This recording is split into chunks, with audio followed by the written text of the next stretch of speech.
কিন্তু দুনিয়ার জমিনে গভীর খেয়াল করেন, আপনি আপনার জীবনে নামাজ পড়েন, হজ করেন, যাকাত দেন, দুনিয়ার মধ্যে আল্লাহ তাআলা যতগুলো আমল দিয়েছেন সমস্ত আমলগুলো আপনি সঠিকভাবে পালন করেন। কিন্তু এই আমলগুলো একদিকে আপনি যদি অন্যায়ভাবে কারো কাছে 10টা টাকা জুলুম করে মেরে খান, কারো যদি কোনো কিছু আপনার জানা মতে যদি আপনি জানেন যে এটা অন্যায় করে খেলাম, আপনি যদি এইটা জানার পরেও যদি আপনি সেই ঋণ থেকে মুক্ত না হন, আপনার হজ, আপনার যাকাত, আপনার সমস্ত আমলগুলো ওই সময় কোনো কাজে আসবে না।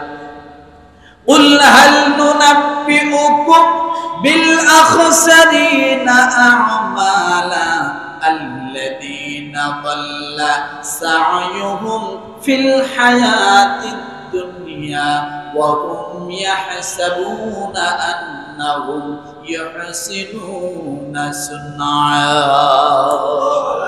সূরা কাফ শেষের দিকে আল্লাহ বলেন সমস্ত আমলগুলো বরবাদ হয়ে যাবে। قُلْ هَلْ نُنَبِّئُكُمْ بِالْأَخْسَرِينَ أَعْمَالًا, কিভাবে বরবাদ হবে? নামাজ পড়বে কিন্তু আমলগুলো ধুলার মতো উড়ে যাবে, কোনো কাজে আসবে না। যাকাত দিবে, ওই যাকাত তার কোনো কাজে আসবে না। হজ করবে, ওই হজটা তার কোনো কাজে আসবে না, সব ধুলার মতো উড়ে যাবে, আসমানে উঠবে না। এর প্রমাণ হলো ইব্রাহিম ইবনে আদহাম রাহমাতুল্লাহ আলাইহি, বলখের মানুষ, অনেক বড় জগৎ বিখ্যাত একজন ওয়ালি, আপনারা নাম শুনেছেন ইব্রাহিম ইবনে আদহাম রাহমাতুল্লাহ আলাইহি। তিনি একজন বাদশা ছিলেন। তার বাদশাহী সিংহাসন ছেড়ে জায়নামাজ নিয়া জায়নামাজের মধ্যে আল্লাহর সঙ্গে মোলাকাত শুরু করে দেন। রাজ দরবার ছেড়ে দিলেন, সিংহাসন ছেড়ে দিলেন, রাজত্ব ছেড়ে দিলেন, সব কিছু বাদ দিয়া জায়নামাজ আর তাসবিহ নিয়ে আল্লাহর সঙ্গে মোলাকাত করতে গেলেন। কি করতে গেলেন? ইন্নাকা কাদিহুন ইলা রাব্বিকা কাদহান ফামুলাকি। আল্লাহর সঙ্গে যদি মোলাকাত করতে চান, আরামে থেকে নয়, কিছুটা হলেও কষ্ট করতে হবে। সূরা ইনশিকাক করে দেখেন, ইন্নাকা কাদিহুন ইলা রাব্বিকা কাদহান ফামুলাকি। ইব্রাহিম ইবনে আদহাম দেখলেন রাজ দরবার থেকে এইভাবে আল্লাহকে চেনা যাবে না। তিনি সব কিছু ছেড়ে দিয়া আল্লাহকে পাওয়ার জন্য, আল্লাহর সঙ্গে মোলাকাতের জন্য সব কিছু ছেড়ে দিয়ে চলে গেলেন ইবাদতের জন্য। একাগ্রতা মনোনিবেশন করলেন, করার পরে আল্লাহ বান্দা এইভাবে আমল করে যান। একদিন হঠাৎ তিনি তাহাজ্জুদের নামাজ পড়েন, ছাদের মধ্যে দাঁড়িয়ে তাহাজ্জুদের নামাজ পড়েন। এমন সময় কে যেন ছাদের মধ্যে দাঁড়ায়া খটখট খটখট শব্দ করে। ইব্রাহিম ইবনে আদহাম সালাম ফিরিয়ে ডাক দিয়ে বলে, কে গো? আমার ছাদের মধ্যে শব্দ করে কে? আমি তাহাজ্জুদের নামাজ পড়ি, ছাদের মধ্যে শব্দ কেন? ওই পথিক রাতের বেলা ডাক দিয়ে বলে, ইব্রাহিম, আল্লাহকে পাওয়ার জন্য তোমাকে দুনিয়া ত্যাগ করতে হবে, আল্লাহকে পাওয়ার জন্য তোমাকে আল্লাহর পথে চলতে হবে, রাজ দরবার থেকে নয়। তিনি বুঝতে পারলেন এইভাবে আল্লাহকে আমি যেভাবে পেতে চাই সেভাবে নয়। কারণ আমরা মুসলমান, কুরবানি দিয়েছি, মনে করলাম কুরবানি তো দিয়েছি, আল্লাহকে পাইছি। জীবনে এক ওয়াক্ত নামাজও পশ্চিম দিকে সেজদা করেন এমন মুসলমান আছে না? না, শুধুমাত্র কুরবানিকে ইসলাম মনে করে, হজকে ইসলাম মনে করে, শুধুমাত্র দানকে ইসলাম মনে করে। আল্লাহ বলেন শুধুমাত্র ইসলাম দান নয়, শুধুমাত্র কুরবানি ইসলাম নয়, শুধুমাত্র হজ ইসলাম নয়, ইসলাম হলো ওইটা, ইয়া আইয়ুহাল্লাযীনা আমানু দুখুলু ফিস-সিলমি কাফা, সূরা বাকারা। ইয়া আইয়ুহাল্লাযীনা আমানু দুখুলু ফিস-সিলমি কাফা, তুমি পরিপূর্ণ ইসলাম মানতে চাও? আল্লাহ বলে, হে ইমানদারগণ, পরিপূর্ণ ইসলাম মানতে চাও তাহলে পরিপূর্ণভাবে ইসলামের ভিতরে ঢুকে যাও। একজন মানুষ মশারি টানাইছে, মশারি টানাইয়া অর্ধেক এই কোমর থেকে নিয়ে, পেট থেকে নিয়ে মাথাটা মশারির ভিতরে, আর পেট থেকে নিয়ে পা গুলো মশারির বাহিরে। বলেন তো এই মানুষটা কি মশারি টানানো হলো? হ্যাঁ, মশা খাবে না? কোথায় খাবে? যেগুলো মশারির বাহিরে। আচ্ছা, ঘুম ভাঙতে আঙ্গুলের মাথায় একটু ফোড়া দিলেই তো পুরো ঘুম ভেঙে যায় নাকি? ঘুম ভাঙবে না? তাহলে মশারিতে ঢুকলে, মশার থেকে বাঁচতে হলে যদি পুরাটাই ঢুকতে হয়, আল্লাহ বলেন জাহান্নাম থেকে বাঁচার জন্য তোমাকে পুরাটাই ইসলামে ঢুকতে হবে। কি করতে হবে?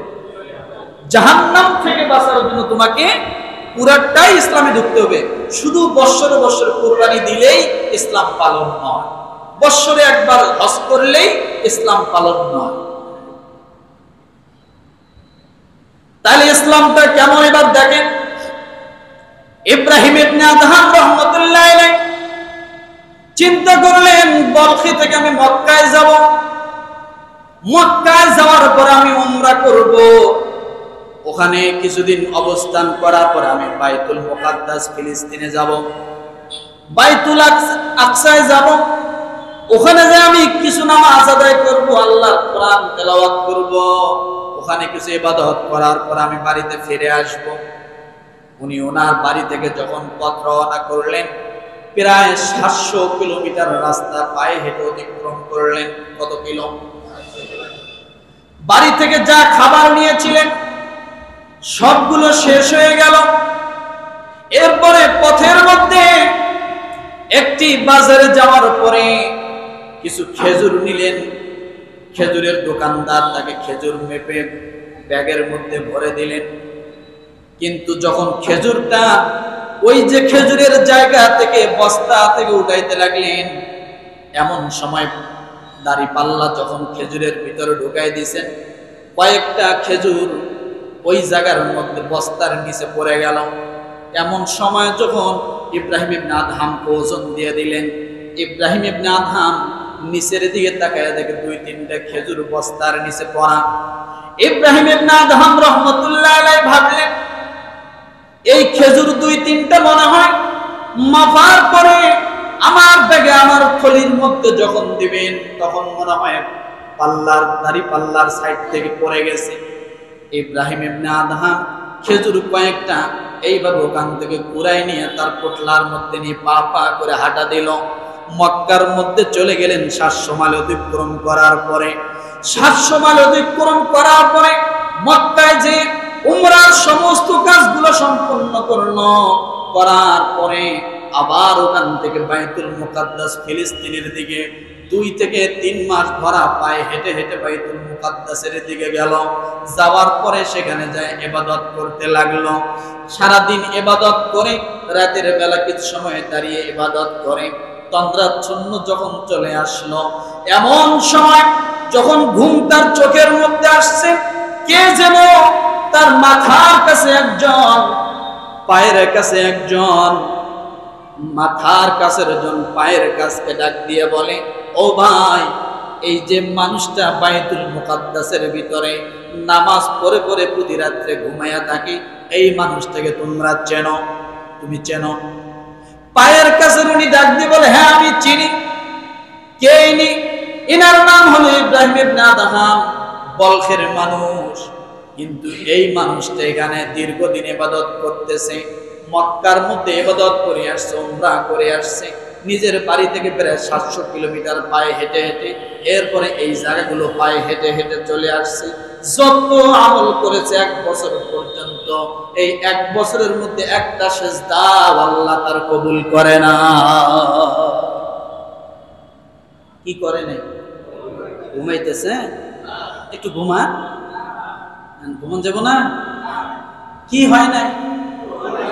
জোরে কয় বছর? ইব্রাহিম ইবনে আদহাম ঘুমিয়ে রয়েছেন। মাথার কাছের জন পায়ের কাছের জনকে জিজ্ঞাসা করে, পায়ের কাছের জন মাথার কাছকে বলে দেয়, 1 বছর যাবত আল্লাহর বান্দা ইবাদত করে, কিন্তু একটা সেজদা আসমানের উপরে ওঠে নাই। তার সেজদা, তার তাসবিহ, তার সমস্ত আমলগুলো আসমানের নিচে ঝুলন্ত অবস্থায় আছে। এবার মাথার কাছের জন পায়ের কাছে ওয়ালাকে ডাক দিয়ে বলে, কারণটা কি? কোন কারণে তার 1 বছরের ইবাদত কবুল হচ্ছে না? পায়ের কাছের জন ডাক দিয়ে বলে, ইব্রাহিম ইবনে আদহাম অনেক বড় একজন বুজুর্গ, কিন্তু মাত্র 2-1টা খেজুর দোকানদারের কাছ থেকে খেজুর নেওয়ার সময় দোকানদারের খেজুর তার বস্তার নিচে পড়ে গিয়েছিল। ইব্রাহিম ইবনে আদহাম নিজের খেজুর মনে করিয়া ওই খেজুর কয়টা তার পোটলার মধ্যে নিয়া এরপরে সে খাওয়া শুরু করে দিয়েছিল। কিন্তু ওই যে দোকানদারের খেজুর সে খেয়ে আসছে, এই খাওয়ার পর থেকে ইব্রাহিম ইবনে আদহামের কোনো ইবাদত কবুল হয় না। এই কথা যখন জানতে পারলেন, ইব্রাহিম ইবনে আদহাম 1 লাফে উঠে গেলেন, আল্লাহর কাছে তওবা করেন, আস্তাগফিরুল্লাহ, আস্তাগফিরুল্লাহ, আস্তাগফিরুল্লাহ। মাসের পর মাস হাঁটলাম, এত কষ্ট করে খেজুর খেয়ে খেয়ে থাকলাম, উমরা করলাম, এরপরে আমি বাইতুল মুকাদ্দাসে এসে নামাজ আদায় করব, এখানে আমল করতে আসলাম।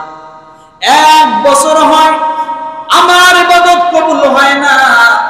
আল্লাহর বান্দা ইব্রাহিম ইবনে আদহাম সোজা আবার বলখের দিকে পথ রওনা করলেন। কোন দিকে? ওই বাজারের দিকে পথ রওনা করলেন। যতক্ষণ পর্যন্ত ওই খেজুরের জন্য ওই খেজুরওয়ালা দোকানদারের কাছ থেকে মাপ না পাবে, ততক্ষণ পর্যন্ত তারা আমল কবুল হবে না। আল্লাহর বান্দা অনেক বড় আশা নিয়ে বড় তাড়াতাড়ি করে আসলেন ওই বাজারে। এসে দেখেন যে দোকানদারের কাছ থেকে খেজুর নিয়েছে, ওই দোকানদার ওখানে নাই।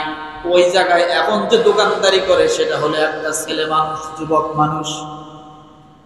কে বলে? একটা যুবক মানুষ সেখানে দোকান করে। ইব্রাহিম ইবনে আদহাম বিচলিত হয়ে গেলেন, আশ্চর্য হয়ে গেলেন। মুরব্বীর কাছ থেকে আমি খেজুর নিয়েছিলাম, কিন্তু মুরব্বী নাই, এখন যুবককে কি বলবে? এবার যুবককে ডাক দিয়ে বলে, যুবক বলো তো, এই জায়গায় একজন মুরব্বী দোকানদারি করেছিল, সে কোথায়? যুবক ডাক দিয়ে বলে, মুরব্বী আমি আপনাকে চিনি না, কিন্তু যে মুরব্বী এখানে দোকানদারি করেছিলেন 3-4 মাস আগে তিনি মারা গিয়েছেন। তিনি অন্য কেউ নয়, তিনি হলেন আমার পিতা। ইব্রাহিম ইবনে আদহাম চোখ দিয়ে পানি টপ টপ করে ছেড়ে দিলেন। মুরব্বী মারা গিয়েছে, কার কাছে আমি ক্ষমা চাবো, কার কাছে মাপ চাবো? যতক্ষণ পর্যন্ত এই খেজুরের ঋণ থেকে মুক্ত হব না, ততক্ষণ পর্যন্ত আমার আমলগুলো আল্লাহর দরবারে পৌঁছবে না।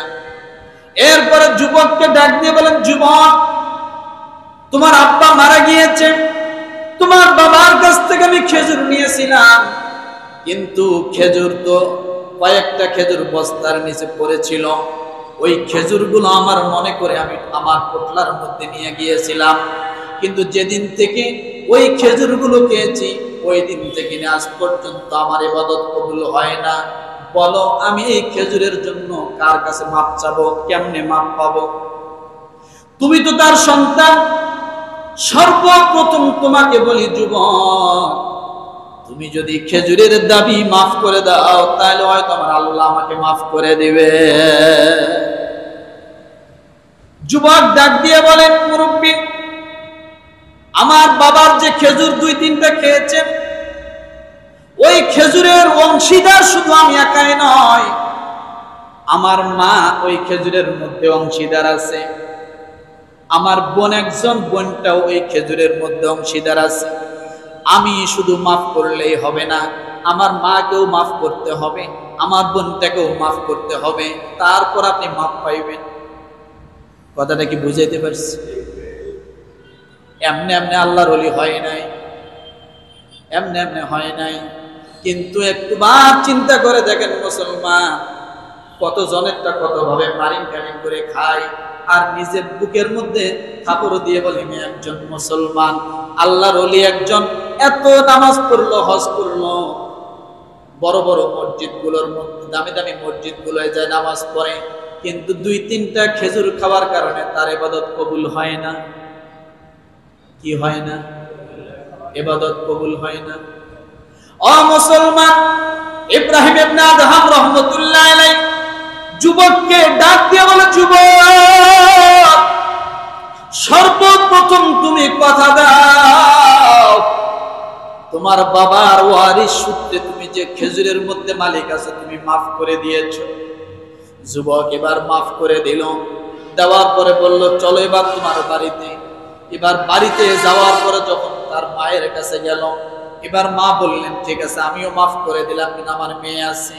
মেয়ের কাছে গেলেন, মেয়েটা মাফ করে দিল। 3 জনের কাছে যখন মাফ পাইলেন, এবার আল্লাহর দরবারে সিজদা করে ডাক দিয়ে বলে, মালিক, এবার আমি ইব্রাহিম আদহামকে জানায়া দাও আমার ইবাদত কবুল হবে কিনা। আল্লাহ তাআলা ডাক দিয়ে বলে, ইব্রাহিম,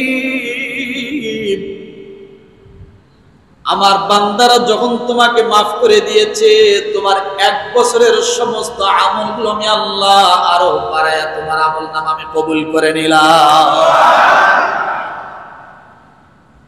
ও মুসলমান, এই জন্য বলি, কোন মানুষগুলো আল্লাহর দরবারে উঠার জন্য আশা করে না, হালাল হারাম বাঁচতে হবে কিনা বলেন, জোরে বলেন।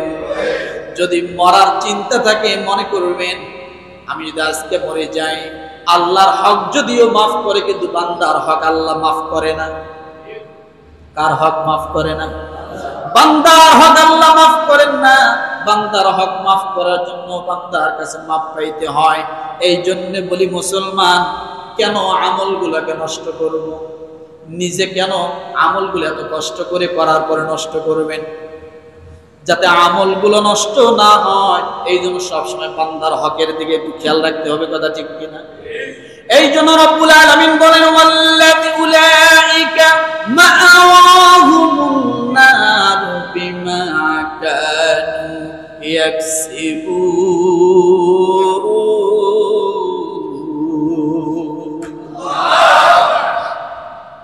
কয়টা কাজ করলে মানুষ জাহান্নামে যাবে? জোরে বলেন। 1 নাম্বার, আল্লাহর কাছে সাক্ষাতের আশা করে না। 2 নাম্বার, এই দুনিয়ার জীবনটাকে তারা পেয়ে সন্তুষ্ট। 3 নাম্বার, এই দুনিয়ার জীবনটাকে তারা স্থায়ী মনে করে, এখান থেকে মরতে হবে, কবরে যেতে হবে, এই চিন্তা তারা কি করে না।